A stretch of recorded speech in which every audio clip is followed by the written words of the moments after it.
so you can join anytime. And you aren't restricted to provider networks, so you choose the doctors and hospitals you want. It's that simple. CHM is not insurance. It's a ministry that puts faith into action. Feel the difference of financial support and biblical care from fellow believers. Join CHM today by visiting chministries.org/wellness. That's chministries.org/wellness.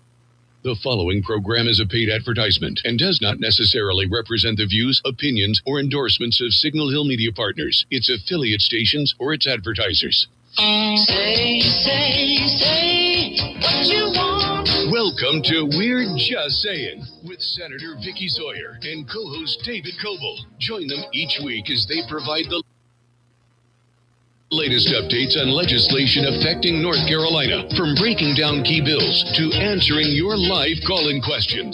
Senator Sawyer and David engage in meaningful conversations on the issues that matter most to our state. No matter your political affiliation, We're Just Sayin' keeps you informed and involved in the efforts to make North Carolina a better place for everyone. Welcome to the conversation.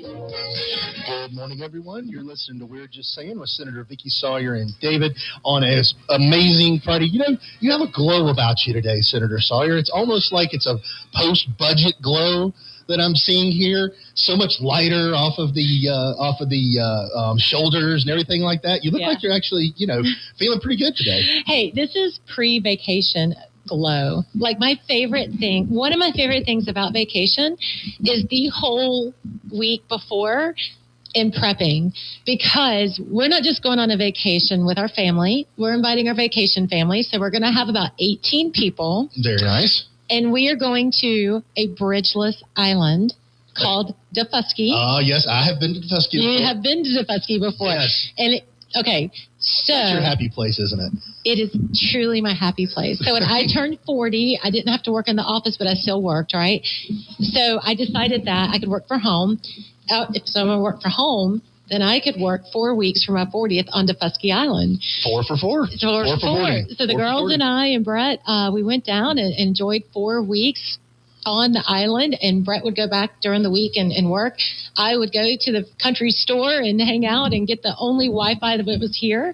And we had a great time. I have not been back in 10 years, and now that I'm not 40 anymore, I think it's time to revisit. You're not 40 anymore, but that's okay. We're inviting our travel family, is what we call them. It was 18 of my travel family. We got a new group coming with us this week. But I am the head vacation planner. Of course you are. And it may have something to do with my A-type personality. Maybe. Maybe. You think? Potentially. But when you are coordinating that many people to go on a bridgeless island, so in other words, that means ferries. Yes. That I'm paying for. You're not, given There's no free fare. There are no free ferries. Okay, I was getting ready to say, given your stance on Defusky is not North Carolina. So Defusky, no. I was going to say, you don't want to give the ferry authority heads up that you're headed down on a ferry. No, because I'll be the ferry's all of a sudden going to have mechanical issues in the middle of the ocean. Yeah, I think my vacation planning for coastal life is going to definitely be in South Carolina for at least for a little while. Until the heat comes off. Smart. That in the city of Charlotte. I no longer can go to the city of Charlotte or coastal North Carolina. At least the mountains can be my haven. Yes. So I think I'm okay there until something else happens. Yeah, we're big in the mountains. Yeah, okay. We're good. Thank you, Cherokee County. They like us up there. Yeah. Let me be there. So we have, like I said, 18 of us coming down, and we will be there starting next Friday and have a week on Defusky. Super excited. Do you know why it's called Defusky Island? I do not know. Well, it is the first key. And Gullah folks still live on the island. There's very few of them, but there still are descendants of Gullah. Gullah is those folks who worked plantations down in the Charleston area, and they're a mix. They're not just from West Africa. They're from a lot of other places that had imported folks to do a horrible thing called slavery. But there still are descendants that live on the island and speak the language. Wow, and that's cool. Yeah, there's been books written down there. They still have the segregated schoolhouses. The history is amazing. amazing. When I was there, when you would walk down because there's hardly any cars, you would walk down the sand roads after the motor grader came through to get the ruts out of it from the last rain. You could still find plantation pottery that had been broken from years gone by in the dirt, and a woman actually made her own jewelry out of it. And so it is. I don't go next week because I don't want to deal with you. But I think you should really go. It's just right off. It's in between Hilton Head and Savannah. It's a beautiful, low country, haunted, extremely haunted. The first time I ever saw a ghost.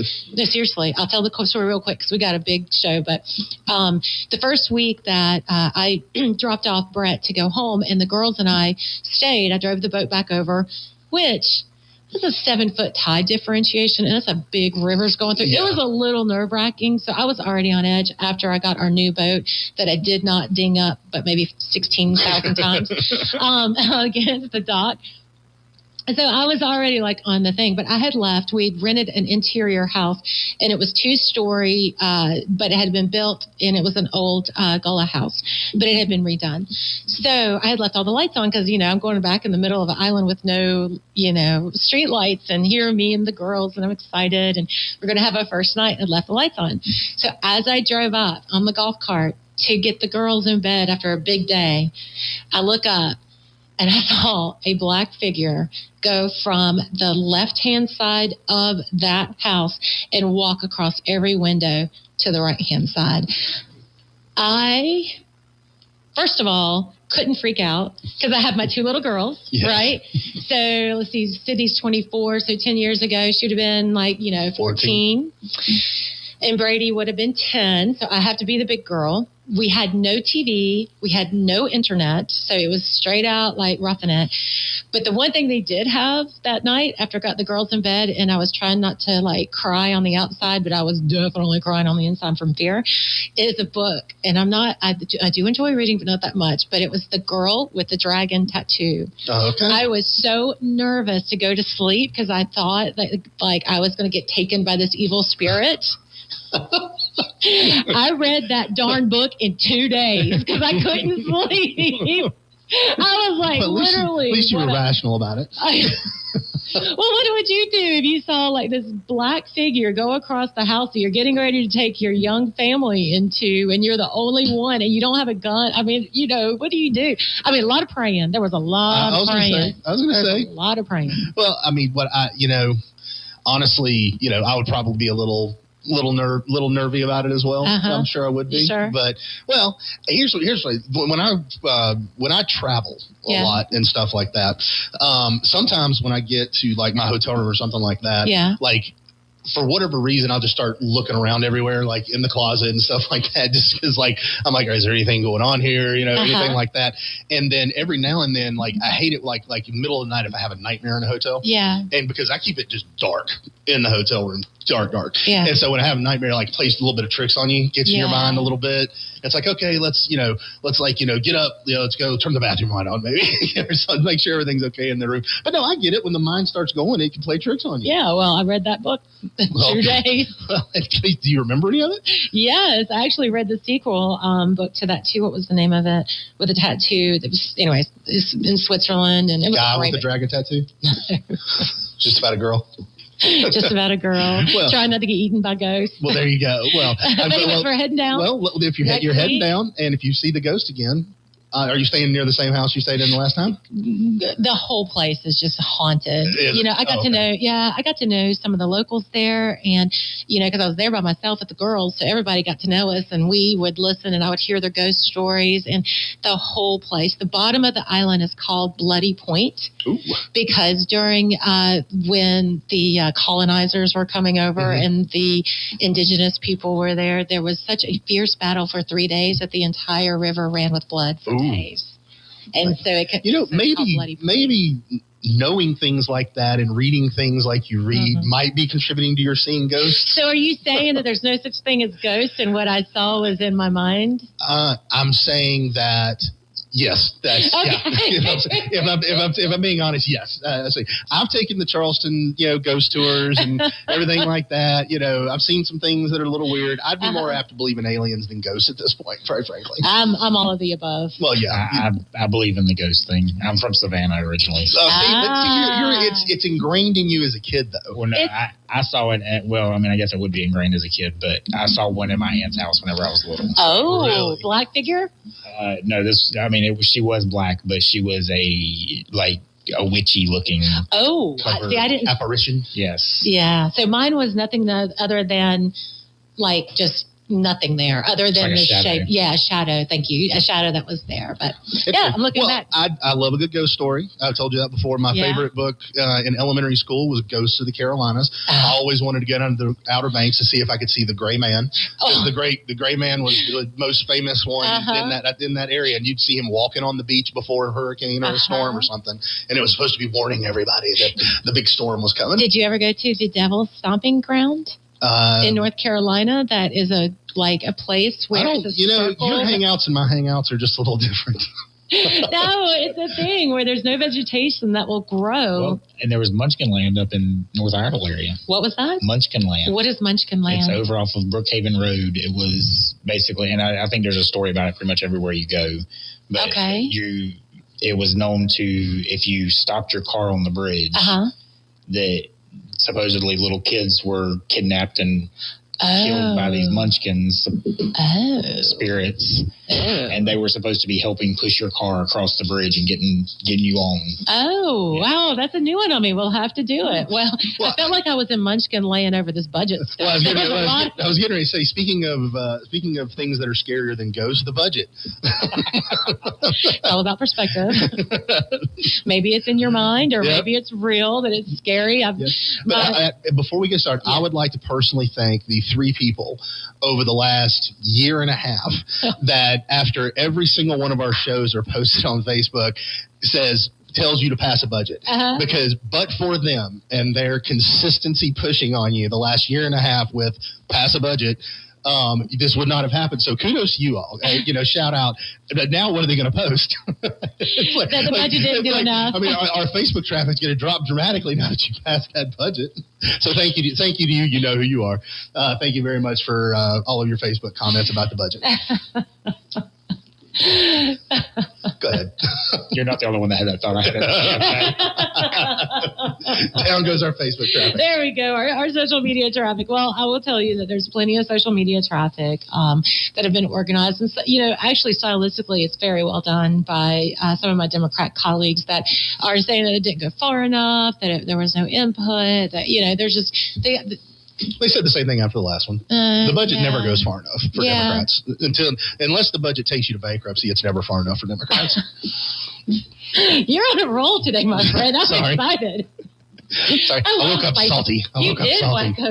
Wake up salty. So the budget's passed $34 billion. And despite what you may hear, it is still the largest amount of spending that we have done or the largest state budget that has been passed. So, and arguably so. I think CNBC just ranked us number 2 behind Ohio for business. So it seems like folks are still continuing to move in. The weather here is so much better than Ohio. I don't know why Ohio kicks it the way that it does. I mean, obviously they've got a great tax structure, business structure up there. They're very business friendly. But I mean, the weather's so much better down here. In Cleveland? Ugh. Yeah, but there's other parts of Ohio, I guess. But I'm just curious. I don't know. I don't know. I have no idea. I just think the weather's better down here. Yeah. Well, I hope it's okay not to be number 1 because then maybe more people won't move down. Well, there it is. Okay, see, there's your cat. Okay, there it is. There it is. Sorry. Senator NIMBY here. I hear you. Yeah. So there, again, historic raises for teachers, 8%. That is in there. Thankfully for our law enforcement, major raises in there for them. So the commitments that were made earlier, those commitments were stuck by into. There are investments in, transportation and infrastructure. There are ferry tolling. There is tolling of ferries. Tolling for ferries made it through. Mm-hmm. Yeah, you definitely don't need to be heading to the coast. No, Davy Jones Locker's coming for me. There was a provision that's gotten me very excitable, very popular among certain crowds to throw arrows at, and that's the clawback for the state money. If you decide to change your mind about a transportation project that has been on the books for 15 years, if you do that in the last minute, then you're going to need to pay the money back. That is a new provision. And it's not just about Charlotte. It's about all from Murphy to Manteo. There are other MPOs and RPOs that have rescinded their support for previously supported projects, and all this engineering money gets just blown away. And you've got to say, well, okay, fine. If you're going to do that, then you need to pay the money back. Yes. Well, there you go. Yeah, so it's been fun. I got to go. I've got to explain it. Thank you to WBT Radio. I was the guest on Brett Jensen's Breaking Brett Jensen. Who's got a great show. Got to kind of explain how and why this all came about. So I was lucky there. And then this week in the morning show on WBT for Bo and Beth show in the morning, our friends to the show, Larkin and Tark. I always mess up. I always say Larkin Tarkin, but it's not Larkin Tarkin. It's not Larkin Tarkin. But anyway, so those two were guest hosts, and they had me on yesterday or Wednesday morning to talk about it as well. So I was grateful to be able to get my side of the story out. So at this point, Charlotte has to pay back that money. If they do not rescind their vote if they don't rescind the rescission. Gotcha. So and they tried to rescind the rescission several weeks back, and it didn't work, right? Well, I don't think they have the votes just yet. But remember, it's not just Charlotte. I mean, it's the city of Davidson and Monroe and a few other of those. I think Matthews was in there. Matthews in there too? Yeah. They had switched. Monroe switched their vote, and a few others. So the thing is like if you're going to continue to support, then you need to pay back that portion of the money into the state. And we've talked about it, so I'm not going to belabor the point any further. But it's just the right thing to do because with transportation, whether you like it or not, if you make a decision, you have to stick with it because there's going to be so many opinions from so many different places. No project is without controversy. Right. None. Everybody wants it, and once it's going on and they finally get it, they don't like how it's being done. Yeah. So if you continue to change your opinions over nothing, the paralysis by analysis will absolutely kill every project and make the price go up. Yep, 100%. Well, and especially minds obviously can change after 15 years, right? But at the same time, it's like, no, this is a commitment that is made. This is funding. I mean, this is not a quick process to get this funding in place and to get these things to do that. And so, it's like, hey, if you're going to be committed to a project of this size, then you got to be committed to a project of this size. Yeah. And that's just all there is to it. And a valid reason for canceling a project is not because you lack the political will to see it through. Right. That's not a valid reason. Yeah, I agree. Well, after the break, I do want to talk about like a very hot topic right now that hasn't been handled after the budget, but there are some few things that are still laying out. One is something that I am I have been advocating for election law change, specifically two things. One, I'll never get done, but the second one, we got a hope, but it's not in it yet. To reduce the number of days of early voting in the primary, not saying the general. I understand there's different things because of federal stuff. 17 days in the primary is just too long. No, yes, it is very much too long. So that is, the House did vote on a elections bill. That was not put in it, but Senator Berger did mention that was a priority of his, that we would like to see that. And dear Lord, do I want to see that. And also banning all election signs from the right-of-way, which will never happen. I don't think you're going to get that one through. I don't think I'm going to get that through, but I contend that it is just the right thing to do. And I'm right. Right? You're on the side of the angels with that one. It's like the ones up here at the 5 Points. Yes. Right there at the flower bed. Yeah. You can never see it during election time. No. All the signs. And all it is psychological warfare against your opponent. Psychological. Be very quiet. I'll be very bad. I think wabbits. Psychological. We've gone from Vickyisms to a Vickie impediment. Psychological warfare against your opponent. It does not make somebody vote for you or not vote for you, and I think they're just terrible. Yeah, they're okay. Yeah. But anyways, the early voting thing. But other election bills, I think there were protests in the House when they were hearing these bills during committee meeting, because anytime you mess with elections, especially if you have a supermajority, there's always going to be distrust because you're not going to have buy-in from the other side because, they always think that you're stacking the deck against them. Hey, and you know what? That goes for us, too. I mean, Trump was the big thing about that. Mm-hmm. When we had some folks across the state, Georgia, was it Pennsylvania, and a few others that were controlled by the Democrats when during the 2018, 2020 election, then, they so it's not necessarily bad versus good. It's just whoever's not in power always has an issue with election bills. But yeah, you go election bills. What else did not get done? Freedom to carry. Which is? That is the elimination of the permit to carry a concealed carry pistol. So other states have done it. The thing is that the only way to stop a bad guy with a gun is a good guy with a gun.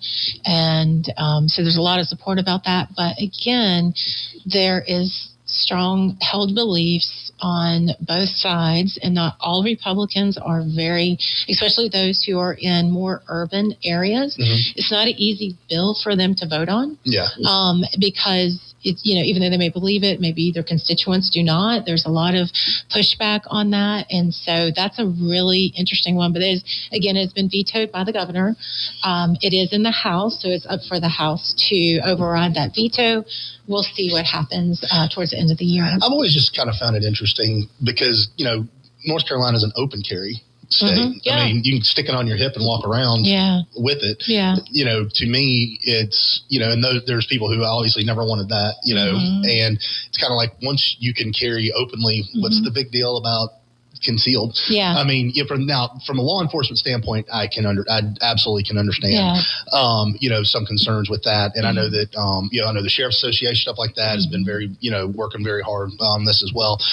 But, it's kind of like the horses left the barn. Yeah. You know what I mean? And, Texas is a full open carry or concealed carry. You don't need a license there. Yeah. And, it seems to be working fine in Texas. Yeah, I mean, I'm supportive of the measure. I really am. But I do see, my friends who are not politically active, that are not, hard R or hard D, they're just kind of middle of the road. They don't want it. And they're moms, and they just feel, maybe they bought into the propaganda that of, all of the school shootings and those kind of things that, make them afraid. I do wish, though, that we would basically focus the attention on personal protection. Mm-hmm. I know that the fear in some of the folks who get very ignited about this provision always talk about, being able to bear arms in protection of our government. And they have this existential fear that our government's going to come in and we won't have guns to take them out. I argue we need to focus that fear onto the internet, because if the government wants to wipe us out, they'll just take all my money out of my bank. Yeah. I mean, seriously, digital protection, that is my biggest fear. I kind of, I want guns. I will always have guns, and that is part of our family and our family culture. But my biggest fear is the government just wiping out all my bank accounts digitally. Because, I don't have cash. I have cash, but I don't have that kind of cash in the bank. in my hand. Well, and to be fair, the bank doesn't have that kind of cash in the bank. They don't carry that kind of cash. Yeah. And it's funny that you say that, because I watched the last Mission Impossible movie over the weekend, and that entire, spoiler alert, turn your radio down for the next 5 seconds. Yeah. But basically the entire premise is that a massive AI has taken over the media, the internet, and everything, and is AI generating news stories that aren't true in order to rile up. Exact same things that we see right now. Right. And you're right, if the government decided that it was time to do that, then that's how they're going to get us. That's how they're going to get us. So you can shoot the computer with the gun, but that's how they're going to get us. Yeah, I would like to put more regulations around those type of things and that kind of personal protection than, but anyway, so that's over here, though. That's scary. So we have freedom to carry and freedom to do what else? Not to have to work and also be a part of a union. Even though we're a non-unionized state, I think we talked about this before, this will enshrine in the Constitution that you don't have to be a part of a union in order to work for a certain place. So that's it. Now, remember, this sounds kind of weird because we're not a unionized state. Federal employees. Yeah. I guess federal law would supersede ours in that regard. Oh, good question. I don't know. I wish I went to law school. Yeah. Well, I mean, the state doesn't really have jurisdiction over federal facilities and stuff like that, right? Well, no, but So, like, I've always thought it weird that, the Charlotte area transportation cats and then the ports have unions, because you'll hear about Amtrak, you'll hear about them. They go on strike and then the services aren't being able to be delivered. And you're like, but we're a non-union state. Like, how does that work? Well, the way it works is that if you take federal money, then you have to use the union. So that's why the longshoremen and those kind of folks kind of get precedent over that. But I don't know if we didn't take federal money and they were unionized, if you would have to actually use or be a part of that union in order to do it. That'd be interesting to know. Yeah, why don't you look that up for us at some point? Yeah. Dude, do it while you're down at DeFusky. I already told you, I am on the downhill slide towards vacation. In my brain, I'm thinking about how many casseroles I'm going to make, how much bread I'm going to bring. Important things. You have checked out 18 people that we are going to feed for 7 days. Look, I'm impressed that you even did any show prep whatsoever on this. If you're that bad at the moment, I'm pretty checked out. Now there's another thing that we have left on the table that is a veto, and that's the Council of State vacancies. And right now, so Council of State are those folks who that you guys they're on your ballot. You elect them, I think probably.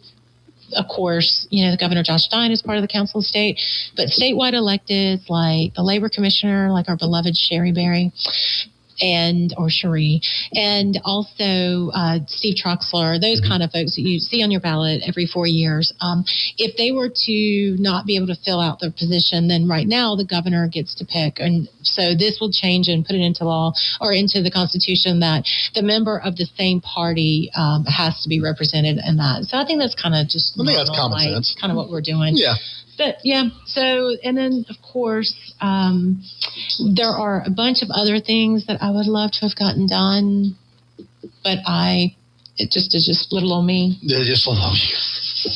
Well, but you do very well. You're working hard for your constituents. You're listening to We're Just Saying. We'll be right back. I learned patience from my adoptive dad. All he had to say was, "Hey, you got this. Just breathe." Hey, we're pretty good. Yeah. Might have to start a band. I got it. Learn about adopting a teen from foster care. You can't imagine the reward. Visit adoptuskids.org to find out more. This message is brought to you by Adopt US Kids, the U.S. Department of Health and Human Services, and the Ad Council. Hear that? That's the sound of your life. Perfectly imperfect. Beating in rhythm to the world you've created. But every time you drive after drinking, the music gets drowned out. Your life sounds pretty great. Don't let a buzz ruin it. Buzz driving is drunk driving. Don't drive buzzed. A message from NHTSA and the Ad Council. You took the first step and quit smoking, but even former smokers may still be at risk for lung cancer. That's why SaveByTheScan.org wants you to know about a new low-dose CT scan that can detect lung cancer early. It takes only 60 seconds and could save your life. You took the first step, now take the next. Visit SaveByTheScan.org for a simple quiz to see if you're eligible and talk to your doctor about screening. SaveByTheScan.org is brought to you by the American Lung Association's Lung Force Initiative and the Ad Council. All right, son. Time to put out this campfire. Dad, we learned about this in school. Oh, did you now? Okay. What's first? Smokey Bear said to. First, drown it with a bucket of water, then stir it with a shovel. Wow, you sound just like him. Then he said. If it's still warm, then do it again. Where can I learn all this? It's all on SmokeyBear.com with other wildfire prevention tips. Because only you can prevent wildfires. Brought to you by the USDA Forest Service, your state forester, and the Ad Council. Welcome back to We're Just Saying with Senator Vickie Sawyer and David, talking all things about the newly passed budget. But the last item that didn't get done has been a hot topic we've talked on here. What happened with hemp? I wonder what Smokey the Bear would say about that. I just heard that Smokey the Bear thing, and I love that voice. Smokey the Bear to Smokey. Oh no, technically it's Smokey Bear, not Smokey the Bear. Is it really? Yes, the was added later. Well, technically it ought to be only you can present forest fires. They've changed it to wildfires. Yeah. Really? Yeah. It used to be only you can present forest fires. But I mean, wildfires make sense. Well, I mean, yeah. But nothing's sacred. Everybody's always got to change something. Everybody's got to change things that don't need to be changed. Very good lead into this next. Very good lead into this next subject. Yeah. So one of the things that has been getting a lot of attention is the regulation of hemp. Now, we've said this before on the radio show, and I think most everyone agrees. Those trashy, seedy, vape tobacco shops that are run from people not from our country that are here maybe illegally. I've heard some of them are also from our sheriff's folks, that sometimes these folks are running other illegal organizations out of the back of these things. And it's just really a seedy, gross business model for that kind of stuff. I think we can all agree that there needs to be some regulation on those. Yeah. Just being on every corner. It's kind of like the whole thing about when you talk about the ABC and why folks who want to leave it as an ABC control board instead of making it the private market is because they don't want to see a liquor store on every corner. Well, we've got a vape shop on every corner, and I agree. And the vapes are kind of some of them are targeted towards kids. They look like rainbows. They've got all these things. These edibles are unregulated. I mean, it's just a mess. It is absolutely a mess. And I remember the first real legislative showdown I've seen when I first got elected between the House and the Senate was over the Farm Act back in 2018 and 19. Was it 19? Or 18, maybe 19 and 20. And it was this whole thing when the hemp was coming on and the Federal Farm Act was there and it allowed for certain THC levels and, what is hemp. And so it started opening up that whole market. And quite frankly, because the House and the Senate couldn't come to an agreement on this hemp regulation, it's kind of why we have this unregulated market here right now. And it's really quite just amazing how when you are able to be a part of the conversation, well, actually, I was just listening to that part of the conversation, and you see the ramifications years later, it really does kind of make you feel sick to your stomach that there was something that we hadn't done. So here we are again. We're in this whole thing about hemp and, how that works in North Carolina and the regulations behind it. And there's just been this big thing between the House and the Senate, what's going to regulate, what's going to not regulate. And unfortunately, we're just kind of stuck in that same darn loophole. Now, you would think that, cooler heads would prevail over time and all this other stuff. But what I've learned, and I've really started digging in, and so there's one company who on their website, so this is a marijuana company. They have a Florida and North Carolina presence. So on their website, reading from there, he says, every month we invest over $250,000 in legal advocacy for marijuana, lobbying and grassroots campaigns to keep cannabis accessible and affordable.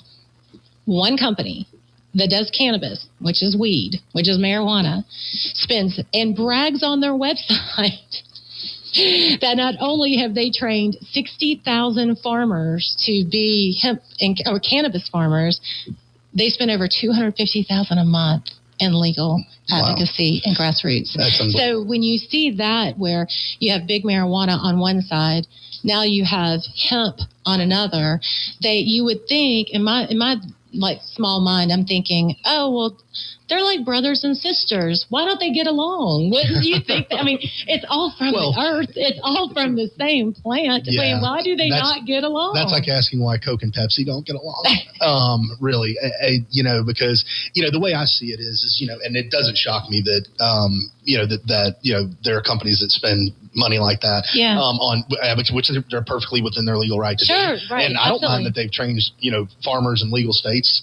Farmers have it hard. If they can make money on that instead of being paid by the federal government to not grow things, then let them grow things and make money. But that amount of money the way I see it is, I think that right now, hemp is legal in North Carolina, marijuana is not. And I could easily see that as long as hemp is there are people who might not be for marijuana being able to say, well, we got hemp, we don't need that. And so if you can regulate hemp out of the market or make it as cost ineffective as possible, then you remove probably a little bit of a market pressure there and an excuse for people to say, well, why do we need that when we've got hemp? Why do we need that when we've got CBD? Oh, mind blown. Okay, so I have no proof of that, but that's my conjecture. Is that your conjecture? That's my conjecture. You're seeing two dots on a page and you're connecting them? I am connecting them, yes. Well, But also, quickly, why are we still talking about this now? Because the federal government's supposed to be taking care of this in like November, December, right? I mean, there's talk of banning hemp completely. That absolutely. So that was really something that is just gnawing at me in my southernese, just gnawing at me. That, like, what is the purpose now? Like, we've had all this time, we've coupled with the federal law because we had no action going back all the way to 2019 when we had the squabble over the Farm Act. So what is the purpose and why does it have to be so hard? Why does it have to be so fast right now? Because right now in North Carolina, it's going to be a tough general election cycle. And it doesn't mean that Republicans are bad and Democrats are good. I'm not saying that. It's just historically, on an off-presidential cycle in the midterms, the prevailing party, which is us, is usually drops or loses some seats. I mean, that's not like our policies are bad and they're good. It's just like normally what happens. So they are. Our policies are awesome. No, our policies theirs are bad. Yeah, Let's be fair. I agree. I agree. But, one thing that independents agree upon, especially in these tough political districts, is that they, are using these products and they enjoy them. And so why, if the federal government, I'm just taking this from politics, I'm not taking it from any kind of like science or math, but why in the world would we put our toe in the water with a heavily funded industry on both sides when the federal government is going to take the hit already to eliminate hemp? Why would we do that to then ignite this very well-funded lobbying arm that gets into politics against our Republican teammates? Yeah, and I think, and especially an issue around hemp, because it does poll very well. Yeah. And I think in my mind, again, there's people out there who deep dive into these numbers and things like that. But anecdotally speaking, in my experience, independent voters tend to be a little more libertarian minded. They're like, hey, just leave me alone. They're what conservatives used to be before a lot of dumb stuff got, far right stuff got lumped in there. Yeah. Right. And so, I think that they tend to be more libertarian minded, and and there's a lot of jobs, there's a lot of revenue that comes in from these products. These are people that are now going to be without jobs. Why are you going to vote out of existence or overly regulate a thing that employs people that generally doesn't entice them to vote for you? Right. And so, I think that I agree with you. I think if the federal government's going to take the hit, let them take the hit. Yeah, let them take the hit. And, I know there is general consensus that, regardless of anything, there has to be regulation about age. And there needs to be regulation about the testing of the products and where they come from. And we can't even get that passed because there are some folks who think that if you do an age restriction, then that is just basically legalizing hemp. And so from a moral perspective, I can understand if you are against medical marijuana, if you're against hemp, if you're against recreational marijuana and all of it, then that would be it. But if you were previously voted and supported recreational or medical marijuana, then I think that undercuts your whole entire premise of saving children if you refuse to put in an age limit. Like, I know that there are a lot of us who want to say 21, you can't even go inside those stores. I think that would be a very reasonable approach to take. I don't think that would give any of the good players in these markets any kind of consternation to come after us with their gazillions of dollars in political, ad money and C4s and C6.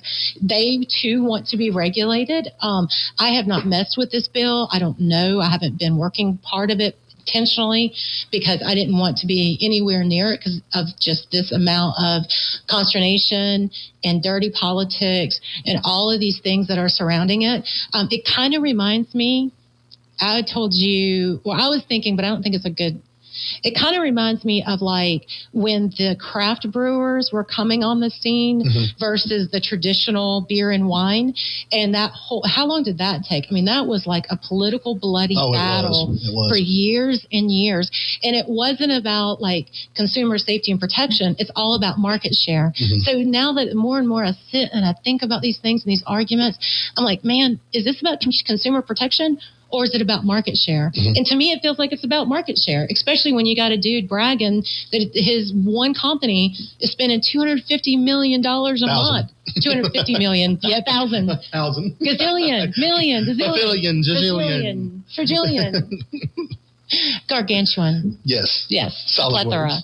250. There you go. 250 gazillions. Gazillion, million, billion. But I mean, what is that? Like $4 million a year? What is that? Oh, shoot. I did out loud math on the air. That was not smart. That was not smart. That was not smart. That's, we don't do that. Let's see, 250,000, just multiply it by 10. Every quarter, right? it's $1 million every quarter, and there's 4 quarters, and that's $4 million. That's $4 million. There you go. Look at you. Yeah, I did it. I did some mathing out loud. The math. Yeah, so like, dude, like, what are we doing? Like, stop. Why is this such an unforced error? And, you know, I still contend, you know, I had mentioned about the, to some of my fellow legislators about, let's just get the age restriction. And I guess I understand their point about, you know, that makes it legal. But, you know, I don't know. Why make progress the enemy of perfection? You know, just because we pass a bill doesn't mean we can come back. But again, then why even touch it? November is going to happen, and they'll make perfection the enemy of progress. That's it. Thank you. Oh God. Vacation mode. Vacation. God, Vicky you really here. You have mailed it in. You have completely checked out. Well, not on this topic. Yeah, I would like to, but I don't really want to talk about it. I did notice something interesting. Bill that passed. Municipalities can no longer make developers do more parking spaces. You're going to be happy. Than they're required. I know you're going to be happy. Yeah. So I mean, basically, they. The municipality, when a developer goes in to build something, they have certain traffic amounts that are counts that are necessary to service their development. Municipalities, I guess, got a little greedy with asking for more parking than was required. I know you're very happy. And wow, it's amazing. It's like when municipalities overstep their bounds, people down in Raleigh don't like it, and all of a sudden, more and more power gets taken away from you. It's not like we've ever talked about this, right? And this is the first time this has ever come up. I almost feel like it's like the column, since I've been, you know, watching a lot of Revolutionary War stuff for the 250, it almost feels like the municipalities are the colonists and we're the... I don't know. Actually, no, in this state, I think the state's a little more free, a little more freedom loving than the municipalities. You know, I will say, and I want to give a shout out to a group who worked on this bill, and the Catawba River Keepers really did a good job, and so did Senator Ted Alexander, did a great job working this bill. This bill has been laying around the halls of the General Assembly on Jones Street for 4 years now, and it really started out as the Catawba River Keepers worried about, and other river keepers across the state, worried about all of this uncontrolled runoff into the rivers and streams. So again, you have these, you know, thousands of parking lots. It's all paved. They're all going into stormwater. The stormwater goes to the river. And so all those gross cigarette butts and everything else that people throw and is going right into our clean and pristine rivers. And so a lot of it started out that way. And honestly, that's how they approached the legislation when they were first shopping it around the General Assembly. But to their credit, they worked from, I think that was maybe 4 years ago is the first time I saw this bill, and they were advocating for it. The river keepers, especially the Catawba, they worked over and over again to modify the bill to address their concerns. They also gained coalitions with other, like the home builders and all those other folks, so they worked the bill. It's not what they had set out to get, but they got something through, and they really did hard work to get a good bill passed that not only, surprisingly, has an alliance between developers and the river keepers. And that's how good government should work, yes. right? I mean, that is really, to their credit, I'm very in awe of the work that group and others did to get a very tough piece of legislation across the finish line. And Senator Ted Alexander was the leader and did an amazing job of getting consensus building to get it across. Yeah, a couple years ago, I had a really great conversation with him about that. We were sitting at the same table at an event, and I got a chance to talk to him. Great guy. Yeah, he is. As nice as he can be. And so I started asking him some questions about the stuff that they were doing. We had a great conversation about it. So, I mean, and he knew more about stormwater runoff and things like that than he's forgotten more than I'll ever know about that kind of stuff. Really great guy. But it's a good bill to get passed, and you had a coalition of people that were able to come together and get it done. So that's good. And that's the way it should work. Municipalities might not be happy about it, but Yeah. Well, and then also one more shout out to the Catawba River Keepers. The former executive director, he was well, let's just say we didn't play on the same team. We had different jerseys in the political realm. And so anytime you would have a conversation with him about why the bill, or you had concerns with the bill, it was always like, well, we're just going to work against you, and we're going to fight you, and we're going to take you out, and we're going to do, it was all these political threats. And he never got anything done other than threats. And so now this, the Catawba River Keeper worked the bill. I mean, it was hard work. He was there a lot, and he did a great job. And so I just want to give him a shout out for being a, democracy or representative republic. There you go. At its best. But now you guys did do a little bit for municipalities in this budget. Yeah. You had property tax loophole. Yeah. That's apparently being closed. Well, not yet. Not yet. Yeah, it was interesting. You know what? Dag on it. I'm so I pay my taxes. Have you now forgotten? Yeah, no. I pay my taxes. I do. I don't like them. That's why I'm a Republican. Yep. And I did not ever realize that this was a loophole, and I wish I'd have known about it. And the loophole is? Well, the loophole is now called, I think, after something that's actually happened, is called Blue Ridge Housing Loophole. So in North Carolina, if any part of your property has an ownership as a nonprofit, like, for example, churches, you do not pay property taxes. So churches who are nonprofits do not pay property taxes.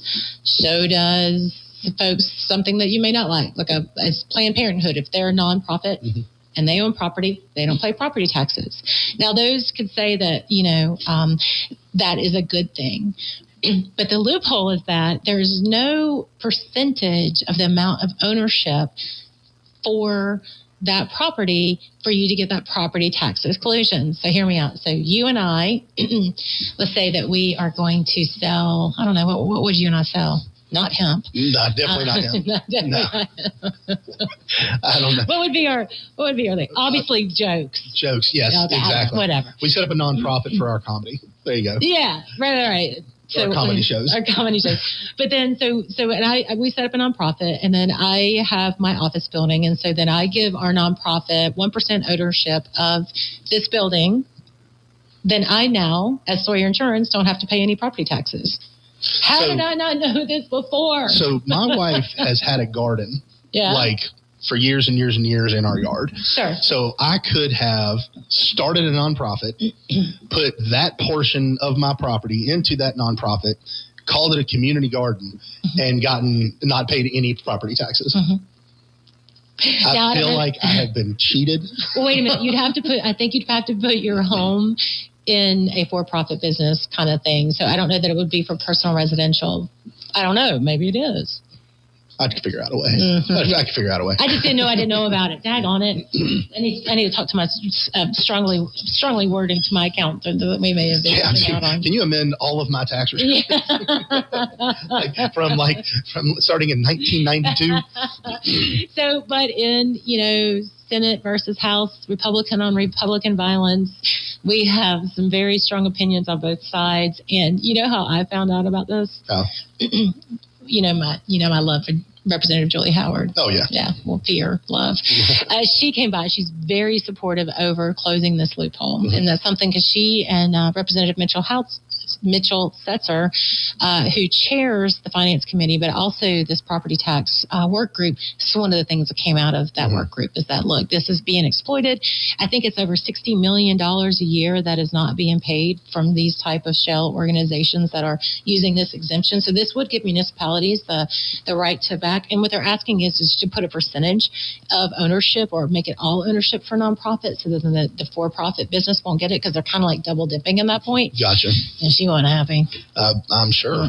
But it's interesting because, and I don't know if you've seen, the property tax debate, obviously, with what you guys did with, basically freezing property. I guess effective next year, the property taxes, they can't raise property taxes for like a year. Well, it's not the taxes. Remember, it's the levy amount. The levy amount. Yeah, the reevaluation amount. So now it's been funny to me to see the number of cities and counties bum rushing to raise their taxes before that takes effect. Asheville is absolutely like apoplectic over it, and so they're like, I saw it's like a 4.5% increase they're looking at in their property taxes. Have you ever thought about cutting services that don't matter? Like, have you ever thought about like living within your means or refocusing local government to actually focus on what things like people need, which is EMS and police? But to be fair, Asheville does have to pay reparations. They do. Their city council voted to pay reparations. They did. They have to continue to house and service the number of homeless they welcome, into their community that run people away from their businesses and allowed to do drugs on their streets and everything like that. So, they've got some big bills to cover. I've always wondered, about those reparation votes. Like, how many was it? 600,000 Union soldiers died, or is it? How many folks that died to make sure that slavery was ended in America? It was more than 600,000. Well, I think on their side was 600,000. I don't know, but it was over 1 million. Oh, yeah, we got that. Will you look it up? I'll be like Joe Rogan. Ron, will you look at Perplexity and look how many Union soldiers died? It says approximately 360,000 Union soldiers died during the American Civil War. Okay. Yeah. Thank you. So I was wrong. It was how many total? Was it 600? Anyways, for those 360,000 men who died and their families, they gave their ultimate sacrifice to free folks from slavery, but yet their descendants are going to have to pay reparations just because of the color of their skin. Doesn't make a lot of sense. It doesn't make a lot. It says 620 to 750,000. That's where my number. Okay, total. Okay. Thank you so much. We're going to use that more often. Hey, so our crack research staff. I love it. So 2 things that I'm super excited about that I had direct input on is DMV stuff. Yes, the all exciting DMV. Yay, DMV! What did you do for us in the DMV, Senator Sawyer? First, go on to the DMV's social media. They have, because the General Assembly in their budget has allocated, and even before that, has allocated more money for full-time positions for DMV licensed examiners. They are looking at options for extending their hours of operation. So they want to know from you, and please go on and look that. Would you rather them be open earlier in the morning? So like say before 7 or 7, whatever. Would you like for them to stay later in the evening, Monday through Friday? So like after, like say, instead of being closed at 5, being closed at 7 p.m. Or do you prefer Saturday hours? So DMV Commissioner Paul Tyne, I think, is so wise to do this. I want you to go out there, find that on their social media at NCDMV, and please answer that. What do you want? I don't know what I would want. I would say probably earlier in the morning, because I always think that I would try to get my doctor's appointments early. My DMV, any appointment I have, I want first thing in the morning before the day rush goes.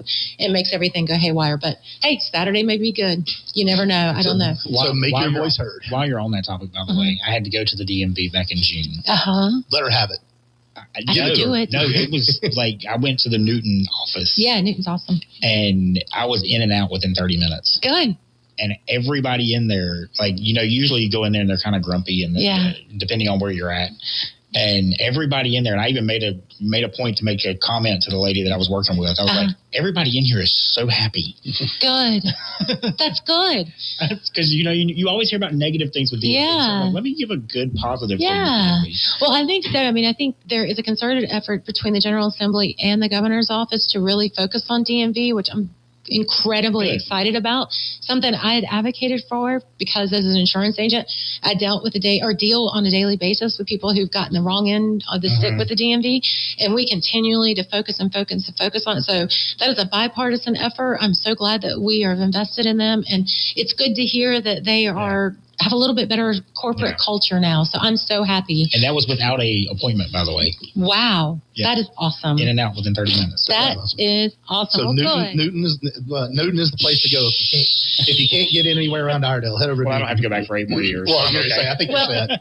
So when I had first gotten there too, there was a law that was passed. I guess I had voted on it, but what that was to make you replace your physical license tag every 7 years. And that just became a huge burden. Some people were are emotionally attached to their license tag or plate because they've had it since their dad had it and they passed it down. And this law was making them turn it in and do all this. The thought was that sometimes they get so old that you can't see the actual numbers on them. Well, guess what? That was a huge flop. So the General Assembly, we reversed that. So now you can keep your grandpappy's license tag. Look at you listening to the people. Of course. I thought it was just a ploy to get for whoever manufactures the license plates to sell more, to North Carolina. I never understood it anyways. I didn't think that our license tags were that bad. And, if they are bad, then that's a reason that's a reason for you to get pulled over and, get issued a citation for improper equipment. I mean, I think that's probably what that is actually meant for instead of just reducing my tickets down to them. So there's that. So you don't have to turn in your grandpappy's license plate anymore. And then this one I know is going to be a little sticky, but I love it. You're not going to get your registration in the mail anymore. So when you get pulled over, license and registration, just license. Because you want to know why? Why? Every one of the cop cars now have license plate readers. They already know who you are based on the tag. They already know who it's registered to. They already have absolutely everything there. If you go get your vehicle inspected, they're part of the state system too. They can pull it up by VIN or license tag, so it's already there. You know what else you don't need? Those little stickers. Again, those stickers were there for the cops to see that your car was out of registration. But if you already know from a license plate reader that's hanging on the dashboard of the cop, then there's no need to have your little sticker. So no more putting the sticker over the previous years? Previous years? Nope. Or leaving your sticker on your registration and leaving it in your car and forgetting to put it on. Yes, exactly. 30 of those things. Yes. No. Okay. So I know there are some folks, and we've actually, this is the second budget cycle in a row that Senator Lazar and I had offered this up. It got panned the first time because they were like, we need our registration. But it took a while, and so now that we are grateful for the budget writers to put this in there. But when you look at that, so there's 8 million vehicles registered in North Carolina. 8 million. Just on postage alone, just the postage, not even the cost of the production or the stickers, that's going to save roughly $6.5 million a year in taxpayer dollars that can go directly to build roads. Because if you remember, about a third of the DOT's budget actually comes from the fees that you and I pay to DMV. So this is an effort. I know some people may be frustrated.